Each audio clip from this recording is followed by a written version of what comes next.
ఇక అహ్మదాబాద్ విమాన ప్రమాదం మృతులకు డిఎన్ఏ టెస్టులు కొనసాగుతున్నాయి. ఈ ప్రక్రియ ద్వారా ఇప్పటివరకు 125 మంది మృతదేహాలను గుర్తించినట్టుగా అధికారులు వెల్లడించారు. 100కు పైగా మృతదేహాలను వారి కుటుంబ సభ్యులకు అప్పగించినట్టుగా వెల్లడించారు. ఇవాళ సాయంత్రం లేదా రేపు ఉదయానికి డిఎన్ఏ పరీక్షలు పూర్తయ్యే అవకాశం ఉంది. మృతదేహాల గుర్తింపు కోసం 3 షిఫ్టుల్లో 600 మంది డాక్టర్లు, అసిస్టెంట్లు పనిచేస్తున్నారు. ఇక డిఎన్ఏ మ్యాచ్ అయిన తర్వాతనే వారి మృతదేహాలను కుటుంబ సభ్యులకు అప్పగిస్తున్నట్టుగా అధికారులు స్పష్టం చేస్తున్నారు.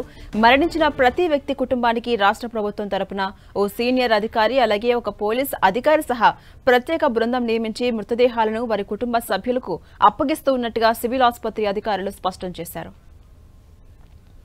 ఇదే అంశంపై మరింత సమాచారం మా ప్రతినిధి గోపి అందిస్తారు. గోపి,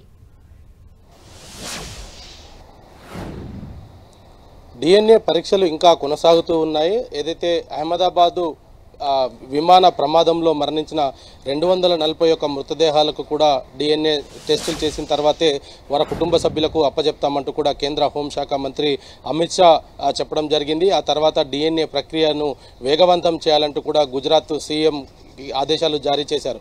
అయితే డిఎన్ఏ ప్రక్రియలో చాలా కీలకంగా మారింది. డిఎన్ఏ సేకరణ కావచ్చు, మృతదేహాల గుర్తింపుకు కూడా సంబంధించి కొంత క్లిష్టతరంగా మారిన పరిస్థితి ఉంది. ఎందుకంటే ఇది విమాన ప్రమాదం జరిగిన వెంటనే భారీ విస్ఫోటనం కలగడంతో ఒక్కసారిగా ఈ యొక్క మృతదేహాలంతా కూడా ముద్ద అయిన పరిస్థితిలో కనుగొనబడ్డాయి. అయితే ప్రస్తుతం వాటన్నిటికీ కూడా డిఎన్ఏ టెస్టులు చేయడంలో కొంత ఇబ్బంది ఎదుర్కొంటున్నారు. అయితే దాదాపు 600 మంది కూడా సిబ్బంది యొక్క డిఎన్ఏ పరీక్షల నిమిత్తం 24 గంటలు 3 షిఫ్టుల్లో కూడా పనిచేస్తున్నట్టుగా కూడా సివిల్ ఆసుపత్రి వైద్యులు వెల్లడించడం జరిగింది. ఇటు ఫోరెన్సిక్ సైన్స్ ల్యాబొరేటరీకి సంబంధించిన ఎక్స్పర్ట్స్ కూడా ప్రతినిత్యం కూడా ఈ యొక్క డిఎన్ఏ టెస్టులో కీలకంగా మారడం జరిగింది. డిఎన్ఏ టెస్టుల శాంపిల్స్ సేకరణ, వాటిని ఎప్పటికప్పుడు కూడా పూర్తిగా పరిశీలిస్తూ కూడా ఆ మృతదేహాల గుర్తింపును వేగవంతం చేస్తూ ఉన్నారు. అయితే ఇప్పటికీ 126 మృతదేహాలకు సంబంధించిన డిఎన్ఏలు కూడా పూర్తి అవ్వడం జరిగింది. 125